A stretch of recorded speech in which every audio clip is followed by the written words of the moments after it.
Hello? Is anybody there? Hey, what's up? I'm so high energy today.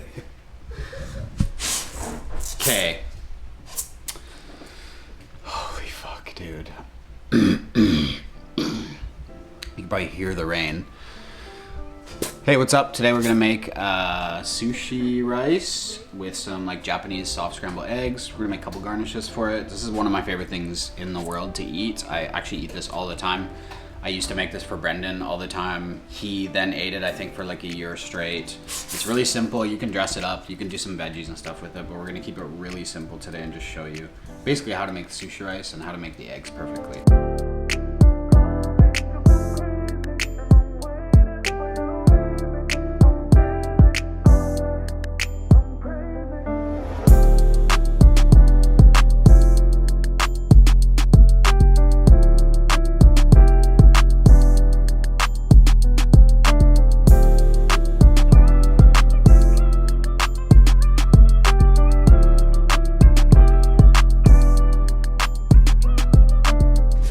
So I got some short grain Japanese rice. When you go to the store, you just want short grain rice. There's pretty big tiers and variances in rice prices. So just start, until you learn how to do it, just start with like kind of a cheaper brand like Nishiki or Kakuno or something like that. And then if you end up loving it and want to spend a little bit more on your rice, feel free. This is just a cheap Calrose rice, and we can still achieve really good sushi rice with this. So we're gonna wash it really, really well.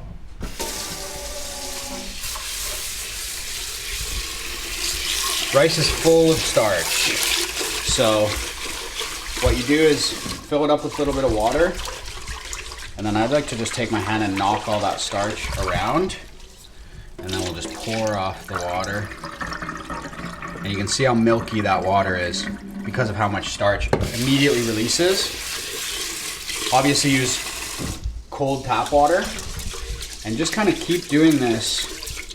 And the nice thing is with the looking at the liquid color, you'll get the indicator of when it's washed enough, because it'll go almost clear. You can take it completely clear if you want. And I like to just do it in the actual rice pot, or in my rice cooker insert, because then I can just fill it up with water. Save on dishes a little bit. You can see it's getting a little bit less milky.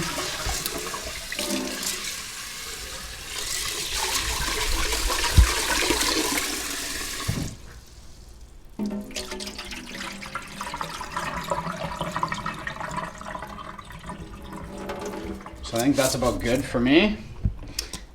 And then so you can measure your rice. You can like look up the ratios on Google. I never measure my rice. I never measure my water. This is a trick someone showed me years ago, and I've always used it, and it's always done me well. So if you're using a rice cooker, I think this works with a pot as well, but I would suggest if you're trying to learn how to make sushi rice, just use a rice cooker, because the temperature control on them is much better than a burner. But I fill it up, and you want to make sure that your rice sits evenly. So give it a swirl to make sure that there's no real high spots.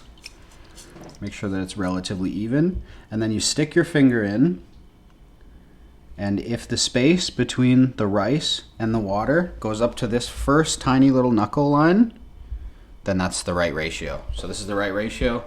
We're good. I'm gonna throw in a pinch of salt. And that's that. I'll put it in my rice cooker.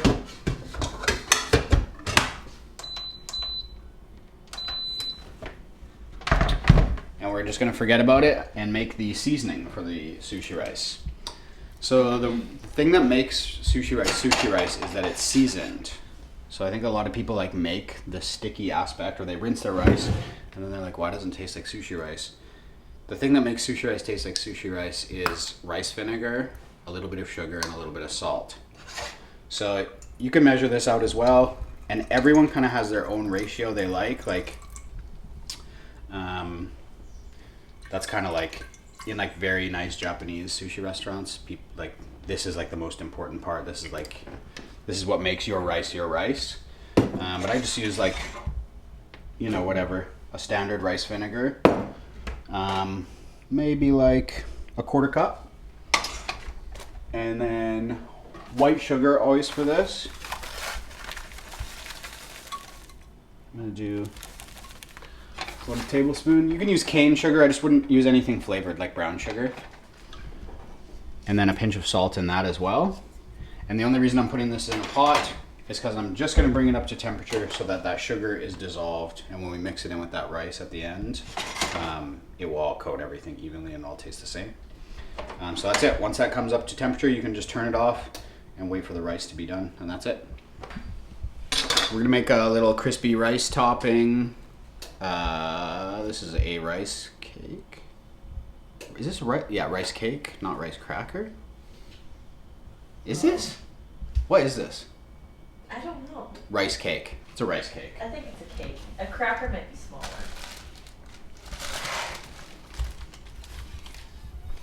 Rice cake. It's a rice cake. Perfect. So we're gonna pulse this in a blender to get like a little bit of, turn it into a bit of a dust, but we still want it like some big pieces. So just pulse it really slowly.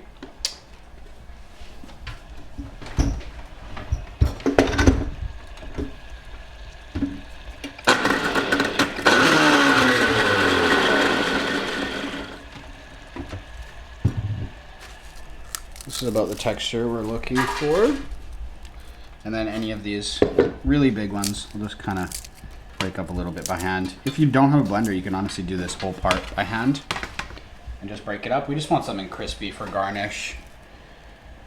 And since we're eating rice, I think it's kind of funny to garnish with more rice. So if you have sesame oil, I would use sesame oil. If you have my chili oil, use that. And if you don't have my chili oil, hit me up on Instagram, and hopefully I have some whenever this video comes out, and you can buy some. I ship worldwide now, but just know if you're outside of Canada, the shipping prices are not nice. But the chili oil is good. So we're gonna put a little bit of that on there, just the oil, a good pinch of salt, and just kind of don't put too much oil on this because these rice cakes have a tendency to soak things up, and we don't want them to soak up a bunch of oil. We just want enough that salt will stick to it. And then I'm gonna pop it in the oven and toast it for about 5 minutes or something. I got it oven at 425. Give that about 5 minutes till it gets nice and toasty, and that'll be our garnish. Pretty much it. We gotta wait for the rice for a while now. Okay, so this is our garnish that this is the garnish that we made. The crispy rice. I took it out of the oven, got a little bit toasty. That salt coated everything. It's like a nice little crispy treat with a little bit of spice from the chili oil. Tastes good. We're gonna get started on the eggs. My rice cooker has a timer on it, so I know that it's like, I know it says 23 minutes, but it always only takes like 10 minutes from this point. So once you got about 10 minutes or under 10 minutes on your rice, you want to get started on the eggs. I cook the eggs very slowly, like for 10 to 15 minutes. I would say like probably 3 eggs per serving if you're just doing eggs and rice. And we have 2 people eating, so we'll probably do, these are big eggs though, so I'm gonna do 5 eggs. And you want to beat these eggs until they're completely smooth. But I'm going to season them a little bit first. I'm going to put just a touch of soy in here. Just a tiny bit. I found that soy makes those eggs go nice and sweet. If you ever had like Japanese tamago style eggs, they taste quite sweet, and it's because of the soy. And then I'm going to put just like 1 to 2 little drops of sesame oil. And that will be enough. And I know they say with like eggs and salt that if you salt your eggs ahead of time, that it will make them watery. And turns out that was actually a myth this whole time. You can salt your eggs ahead of time and they're totally fine. So when you're beating your eggs, you want them to end up being all exactly the same. So you'll pull through here and see if you can find any like whites. Like there's a little bit of white still left in here. I want them to be really, really smooth. If you don't do that smooth thing, because whites and the yolks cook at different times, when they're not completely blended, that's actually how you get watery eggs. So when you're doing any sort of scrambled egg, you should always blend them so they're completely smooth. Till those eggs and yolks are bound and they now have a new cooking temperature together instead of having two separate cooking temperatures. Now, I did this in another video, this same kind of technique, but we're gonna do it again. I put a tiny bit of butter in here, and I like to cook these in a pot. You can use a pan, but I just find a pan a lot of times can cook quickly because everything's laid out flatter over a bigger surface. You can end up, the eggs will curd a little bit faster, which is nice. Sometimes you're in a pinch, you want to make scrambled eggs quick, totally. But we don't want to do that here. We want to like very slowly cook these. And especially with when I season them Japanese style like this, I'm like basically cooking them so slow and just taking them past custard.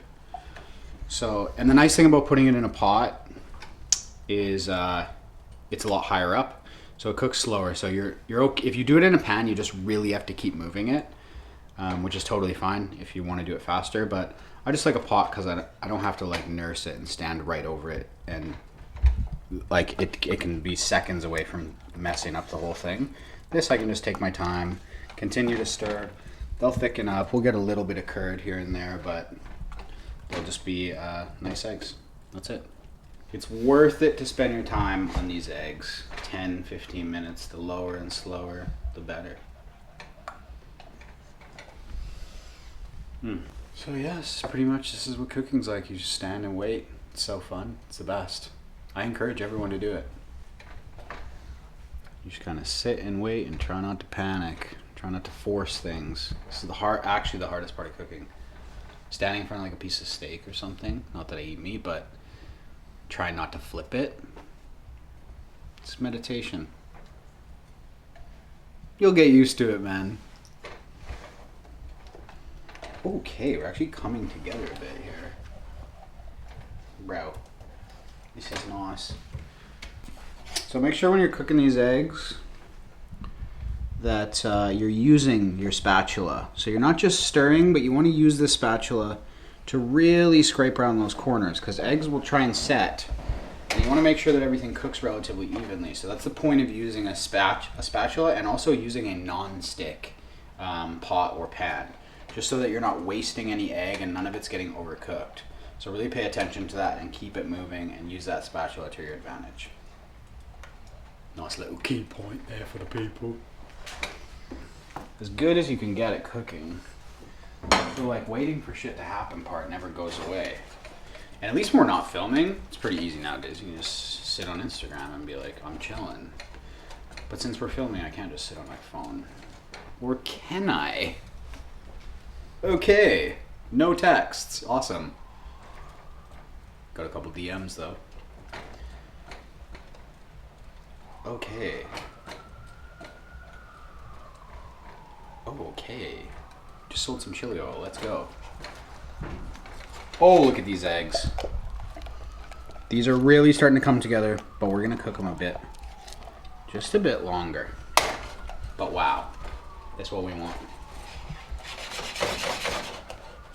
So right when they're almost done, I'm gonna take some fresh chives and fold them in.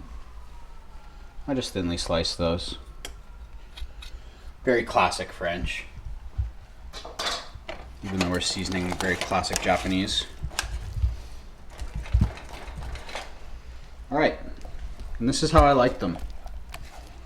A little bit of curd has started to form, but for the most part, we're like quite custardy and wet, and that will fall into that hot, steamy rice. So when they're done cooking, what you want to do is get them out of that pot. That pot has all the heat in it, and they will continue to cook rather quickly if you don't take them out.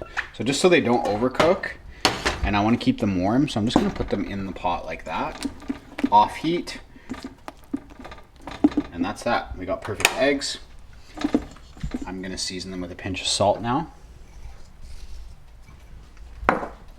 Just because I tasted them, and I don't want to add too much soy as the salt, just a little bit to give it the sweetness. But there we go. And then our rice is done. So now with sushi rice, shoot, I need this. Give that a little rinse. Now, traditionally, if you're making like the best sushi rice ever, you would do this like over wood and use a wooden paddle. But if you're making this at home, this is a really, really good, easy sushi rice. So you want to lay it all out. Rice has this funny property of right when it's cooked, it will like continue, like if you put water on this right now, it'll soak it up and you'll end up with the same kind of texture. So like kind of the idea is you take it out and let it kind of dry for a second before you season it.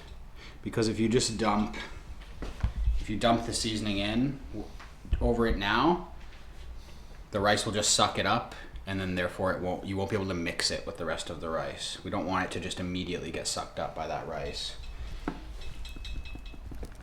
So just give it a sec and then find our seasoning.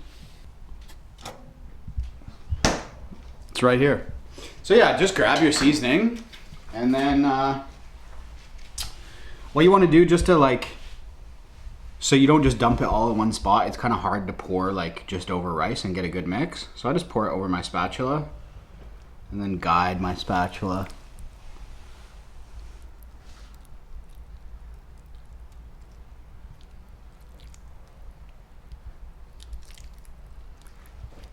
And so I don't actually need all of that. And then you're just gonna very lightly give it a mix.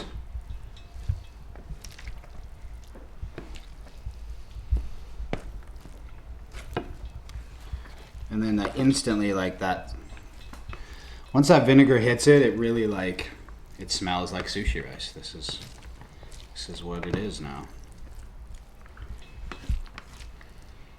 It's well seasoned. And then just have a taste.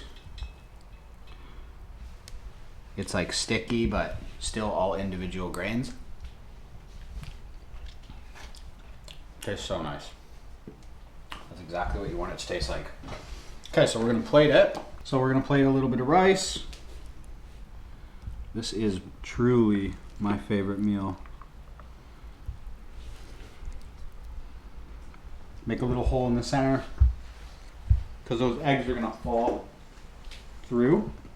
And then the eggs are just gonna nestle into this rice.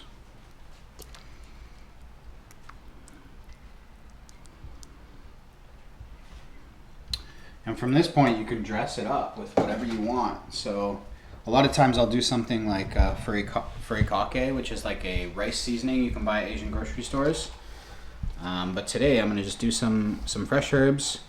I got some little pea greens, more chive. If you want to do some chili oil on top of here, if you want to do a little bit more sesame oil. But I'm just gonna do that, and then our little seasoned crispy rice as well. A couple more greens just to be safe. Finish that with a pinch of salt. And there we go. This truly is one of the best things. Super simple, but really, really technique focused. Like perfect rice and perfect eggs are like, when you have something that's so simple and you do it so well, like to me, these really are like the best foods. It's way cooler than being like some overly complicated thing. And yeah, dress it up however you want. We're gonna feed one to Brendan, feed one to his girlfriend Lillian, and maybe they'll tell us what they think. Brendan, you've been making this one, so let's see if mine is better. Ooh. What's that shit? It's so fun Really eating good. on camera, hey? Yeah, no. I don't know. I'm questioning everything now. What are your thoughts though on the food? It's delicious. The textures are so nice together too. Like the crispiness of the rice cake and like the Yeah. kind of gooiness of the sushi rice. You gotta tell me what you think of the dish, dude. You think you're getting out of this? You just put it on autofocus. I didn't. I left it. I couldn't figure it out. That's okay, it's focused. You think so? Yeah, it's absolutely focused. Okay, man, so you've been eating this dish for a while. I showed you how to make this about a year ago. Yeah. And you haven't maybe seen like a live demo of it again. It's been a while. So you learned a few things Mhm. that maybe, can you taste the difference, you think, Yeah. from yours to mine? There's more clarity in each of the flavors. I think I just like everything got muddled together. And the way you showed me was very much like mixing it. Yeah, And this is like a nice difference. which I, like, you can do it that way. Okay, thanks for watching. That's one of my favorite, fuck, dude, that sounds so whack. Okay, thanks for watching. That's one of my favorite dishes. So, yeah. Cool. Thanks. Yeah. I have chili oil always available. Hit me up on Instagram. If you like the video, I'm not gonna say all the YouTube-y shit and be like, do all this, but like, you know what to do, and it does actually help. So if you have a YouTube account and you're watching this, if you could do any of that stuff, that would be dope. If not, no biggie either. Just keep watching the videos, and I'll see you in the next one. And Brandon will also see you in the next one.